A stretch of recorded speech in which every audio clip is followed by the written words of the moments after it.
ভীমপুর গ্রাম দিনে আর 5টা গ্রামের মতোই, কিন্তু রাত নামলেই গ্রামটা অদ্ভুতভাবে চুপ করে যায়। কারণ এখানে কথা বলারও যেন একটা মূল্য আছে। রাত নামলেই গ্রামটা যেন বোবা হয়ে যায়, যেন কোনো শ্মশানপুরী।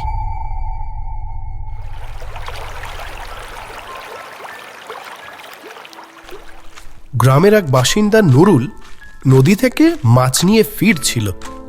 ঠান্ডা অতটা না থাকলেও সন্ধ্যার দিকে কয়েক পশলা বৃষ্টি হওয়ার দরুন বেশ একটা ঠান্ডার আমেজ তৈরি হয়েছে।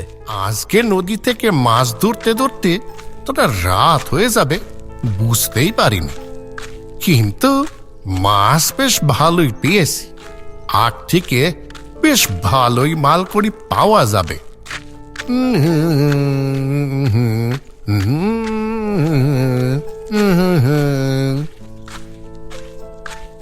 নুরুল আপন মনে গান গাইতে গাইতে মনের খুশিতে চলেছে, কিন্তু আসলে সে বুঝতেই পারেনি ওই গানটাই ছিল তার জীবনের শেষ গান। হঠাৎ নুরুলের ঘাড়ে পড়ল একটা ঠান্ডা নিঃশ্বাস। ওর আনন্দ কর্পূরের মতো বাতাসে মিলিয়ে যায়। পিছনে ঘুরে তাকিয়ে সে দেখে তার পিছনে দাঁড়িয়ে রয়েছে এক ভয়ঙ্কর মূর্তি। ভীমপুর গ্রামের সবাই যাকে ডাইনি বলে, সে আজ এখন নুরুলের ঠিক সামনে দাঁড়িয়ে।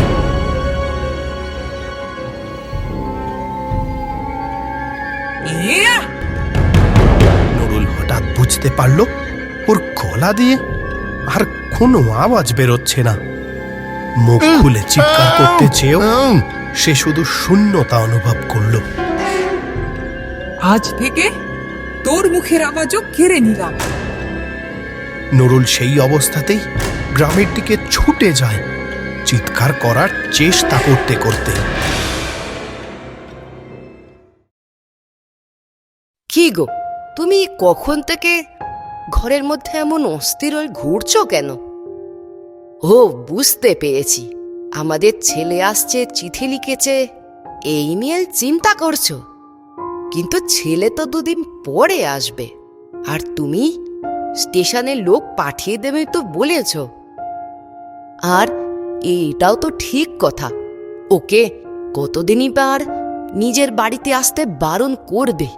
সে কোন ছোটবেলাতে ছেলেটা বাড়ি ছেড়েছিল, ওর তো ইচ্ছে করেই নিজের বাড়িতে আসতে।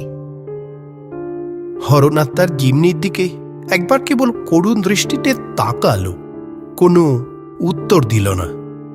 বরং বলা ভালো, উত্তর সে দিতে পারল না। ইচ্ছা করলেও সে কথা বলতে পারে না, কারণ তার তো জিভটাই নেই।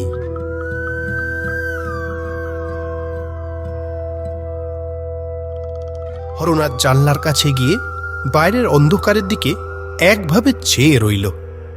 ধীরে ধীরে সে হারিয়ে গেল তার অতীতের কোনো পাতাতে। হরনাথের একমাত্র ছেলে শৈলেন তখন অনেক ছোট। সেদিন এক ঝড়ের রাতে শহর থেকে গ্রামে ফিরছিল হরনাথ। রাত বেশ গভীর। হঠাৎ হরনাথ দেখে অন্ধকারের মধ্যেই পথ আগলে কেউ দাঁড়িয়ে আছে। কে কে ওখানে? কেবল এক হাসির শব্দ কানে এলো, আর কোনো উত্তর নেই। হরনাথের শরীরটা কেমন শিউরে উঠল, কেমন বিকট এক হাসি। নিজের অজান্তেই হরনাথ পিছনের দিকে সরতে শুরু করে। এমন সময় ওর কানে আসে, আজ যে আর পালানো যাবে না, অনেকদিন ধরেই তো অপেক্ষা করছিলাম, আজ সুযোগ পেয়েছি, আর যে ছাড়া যাবে না।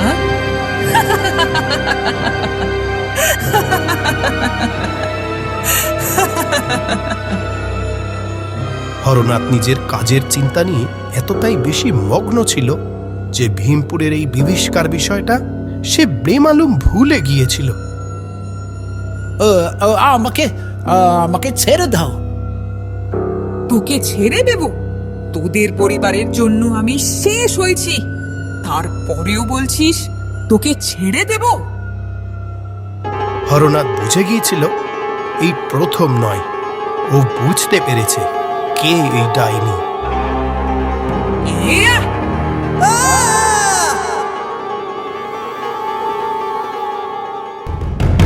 সেই রাতের পর থেকে হরনাথ আর কোনো দিন কথা বলতে পারেনি। তার গলা বেঁচেছিল, কিন্তু শব্দ হারিয়ে গিয়েছিল। সেই অভিশপ্ত অন্ধকারময় রাতের কথা হরনাথের স্মৃতিতে আজও ভীষণ উজ্জ্বল। এমনই অভাগী মা আমি যে ছেলেটাকে নিজের কাছেও রাখতে পারলাম না। হরনাথ কথা বলার ক্ষমতা হারিয়ে ফেললেও ইশারা ইঙ্গিতে হয়তো বোঝানোর চেষ্টা করে ছেলেকে হয়তো আমরা রোজ চোখের দেখা দেখতে পাবো না, তবে দূরে থেকে ও ভালো থাকবে, এটাই তো অনিত। শৈলেন যতবারই স্কুল কলেজ বা চাকরির ছুটিতে বাড়িতে এসেছে ততবারই হরনাথের কথা মতো দিনের বেলাতেই এসেছে, আবার দিনের আলো থাকতে থাকতেই চলেও গেছে। শৈলেন এই বিষয়ে অনেকবার জানার চেষ্টা করেওছে বটে। আচ্ছা মা, আমি ছোট থেকেই যতবার ভীমপুরে আসি বাবা আমাকে সবসময় দিনের বেলাতেই আসতে বলে, আবার দিন থাকতে থাকতেই পাঠিয়ে দেয়। কিন্তু কেন? কি বা তার কারণ? কিছু জিনিসের রহস্য যত না জানা যায় ততই ভালো। শৈলেন তার প্রশ্নের আর কোনো উত্তর পায়নি, কিন্তু সেদিন শৈলেন কিন্তু নিয়ম ভাঙল।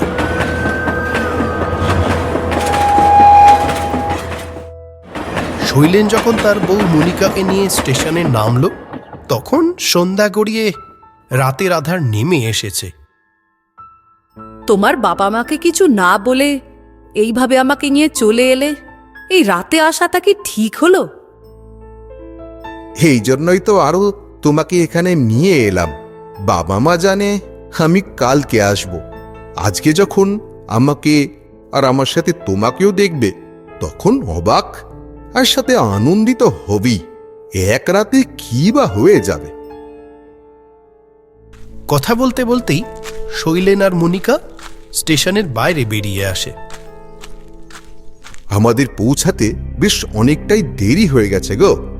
স্টেশনের বাইরে তো একটাও কোনো টোটো চোখে পড়ছে না। এত রাত হয়ে গেছে, তাদেরই বা আর দোষ কোথায়? চলো বরং আমরা হেঁটেই চলে যাই। এতদিন পর তুমি আমাদের গ্রামে এলে আর হাঁটিয়ে নিয়ে যাব? তাতে কি হয়েছে? আর নিজের শ্বশুরবাড়ির ভিটেতে হেঁটে যাব, এর আনন্দই আলাদা।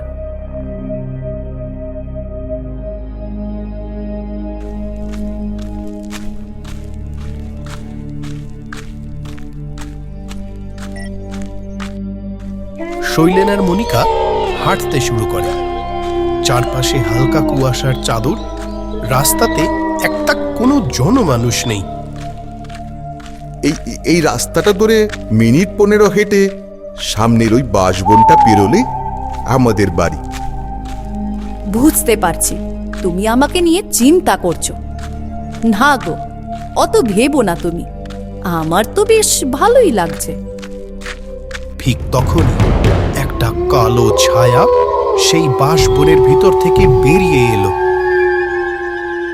শৈলেন আর মনিকা বুঝতে পারল না, কিন্তু দুটি চোখ ওদের উপরই নজর রাখছিল। শৈলেন আর মনিকা বাঁশবনের মধ্যে প্রবেশ করতেই বড় বড় বাঁশ গাছগুলি নড়ে উঠল। ওটা কি গো? কিছু একটা ওই দিক থেকে সরে গেল। কোনো রাত পাখি হবে বলে মনে হচ্ছে। তাড়াতাড়ি পা চালাও। মনিকাকে বোঝানোর চেষ্টা করলেও শৈলেনের মনে একটি কথাই বারবার ঘুরতে থাকে, বিশেষ কিছু কি আছে যার জন্য বাবা ওকে সবসময় রাতে ভীমপুরে আসতে না করত? তবে ওদের ভয় পাওয়ার বাকি ছিল এখনো। হঠাৎ তার সামনে তাকাতেই সে দেখে বাঁশ গাছ থেকে ঝুলছে দুটি লম্বা পা। পা দুটিতে কোথাও মাংস আছে, কোথাও নেই। ওরা দুজনেই আঁতকে ওঠে। কোথায় পালাচ্ছিস? আজ তো আর পালানো যাবে না। তুইও আর ছাড় পাবি না। তোর বাবার মতো আজ তোরও ওই জিপ টেনে ছিঁড়ে নেব আমি। শৈলেন এবার বুঝতে পারে আসল ঘটনাটা। তুমি কে? কেন এইভাবে আমাদের সবার ক্ষতি করছো? তোর ওই পরিবার সমেত গ্রামের সব কটা মানুষ আজ আমার এই মৃত্যুর জন্য দায়ী। এই বলে সেই ডাইনি তার জীবনের ঘটনা বলতে শুরু করে। আমার নাম মাধবী। বিয়ের 6 মাসের মধ্যেই গাড়ি দুর্ঘটনাতে স্বামীকে হারিয়ে একদম নিঃসঙ্গ হয়ে পড়ি। ও ছাড়া আমার আর কেউ ছিল না। ছোটবেলা থেকেই যে আমি অনাথ। তাও স্বামীর ওই এক ফালি জমিতে চাষ করে কোনো রকমে নিজের পেটটুকু চালিয়ে নিচ্ছিলাম। কিন্তু আমার উপরে নজর পড়ল তোর জেঠুর। কি হে ফুলটুসি, কেন তোমার নরম হাতগুলোকে জমির কাজ করি এভাবে এত কষ্ট দিচ্ছ? আমার কাছে থাকো, তোমায় আমি রানী করে রেখে দেব। তুমি শুধু আমাকে খুশি রেখো। লজ্জা করে না ছোট বাবু আপনার আমায় এমনটা বলতে? আপনার বাড়িতে তো বউ বাচ্চা রয়েছে। তাতে কি হয়েছে? তোমার মতো সুন্দরীকে দেখলে অন্য সবকিছু ফুলে থাকতে হয়। তাপস এই বলে মাধবীর হাত চেপে ধরে। আমার হাত ছাড়ুন বলছি। ছাড়বো বলে তো আর ধরিনি এই হাত। মাধবী কোনো মতে নিজের হাত ছাড়িয়ে নিয়ে তক্ষুনি তাপসের গালে সপাটে একটা চড় কষিয়ে দেয়। হ্যাঁ, তোর এত বড় সাহস আমার গায়ে হাত দিস? দেখ শুধু এবার তোর কি হয়। তাপসের বাবা জিতেন্দ্রনাথও ছিল অমানবিক। ভীমপুর গ্রামের সবার উপরে করত ইচ্ছে মতো অত্যাচার। কেউ কিছু বলার সাহস করত না। একদিন বাজারের মধ্যে মাধবীকে ঘিরে ধরে তাপস আর জিতেন্দ্রনাথ। শয়তানি, তুই আমার ছেলেকে অপমান করিস? দেখ এইবারে তোর কি হয়। ভর্তি বাজারের অত মানুষের সামনে জিতেন্দ্রনাথ আর তাপস মাধবীকে বেইজ্জত করে। গ্রামের কি একটা মানুষের কথা বলার, প্রতিবাদ করার সাহস নেই? ছি! ভীমপুর গ্রামের কোনো একটা মানুষও সেদিন মাধবীর পাশে এসে দাঁড়ায়নি। সবাই সেই জিতেন্দ্রনাথের ভয়ে মুখ বন্ধ করেছিল। এই চরম অপমান সহ্য করতে না পেরে সেই রাতেই মাধবী বাঁশবনে গলায় দড়ি দেয়। আর তারপর থেকেই ওর আত্মা রাতের অন্ধকারে ঘুরে বেড়ায়। মাধবীর সেই মৃত্যুর 4 দিন পর জিতেন্দ্রনাথ আর তাপসের গলা কাটা দেহ ওই বাঁশবাগানের ভিতর খুঁজে পাওয়া যায়। কিন্তু আমার আত্মা শান্তি পায়নি। সবাই তখন দেখেছিল, কেউ এগিয়ে আসেনি, কেউ তখন একটা কথাও বলেনি। যাদের প্রতিবাদ করার ভাষা নেই তাদের বোবা থাকাই ভালো। আমি সবার জিভ টেনে উপড়ে ফেলবো। মাধবীর সব কথা শুনে শৈলেন আর মনিকা নিজেদের চোখের জল ধরে রাখতে পারে না। সত্যি সত্যি তোমার সাথে ভীষণ বড় অন্যায় হয়েছে। তবে যারা এসব করেছিল তাদের তো শাস্তি তুমি দিয়েই দিয়েছ। কিন্তু ও তো তখন ছোট ছিল, ওর কি দোষ? আমার শিফির সিঁদুরের দিব্যি, আমার স্বামীর ক্ষতি করতে হলে আগে আমায় মারতে হবে। মাধবী থমকে দাঁড়ায়। এমনই তো হওয়া উচিত যে নিজের কথা বলার ক্ষমতা সঠিক জায়গাতে প্রয়োগ করতে পারে। ঠিক এই কথাটাই সেদিন তখন কেউ বলেনি। সত্যি সত্যি তুমি সঠিক জীবন সঙ্গিনী বেছেছ, যে সঠিক সময়ে সঠিক কথাটা বলতে পারে। আমিও চেয়েছিলাম স্বামীর সাথে সুখে সংসার করব, কিন্তু পোড়া কপাল আমার, কেউ অসময়ে আমার পাশে এসে দাঁড়ায়নি। কিন্তু তোমার পাশে আছে তোমার বউ, যে মেয়ে স্বামীকে বাঁচাতে নিজের প্রাণ দিতেও দুটো বারো ভাবে না। আমি কিভাবে তার শীতের সুদূরের কোনো ক্ষতি করব? না, তোমার কোনো রকম ক্ষতি আমি করব না, তোমরা যাও। মাধবী শৈলেন আর মনিকার সামনে থেকে ধীরে ধীরে বাঁশবাগানের অন্ধকারে মিলিয়ে যায়। ইছাপুর গ্রামের সবার মতে মাধবী হলো ডাইনি, কিন্তু ওর সাথে এতটা অন্যায় হওয়ার পরও ওর যে একটা নরম মন রয়েছে তা প্রমাণিত হলো। ডাইনি মিলিয়ে গেল সেই অন্ধকারে, কিন্তু ভীমপুর গ্রামের লোক আজও রাতে কথা বলতে ভয় পায়। মাধবী কি সত্যি ডাইনি ছিল, নাকি এই সমাজই তাকে ডাইনি বানিয়েছিল?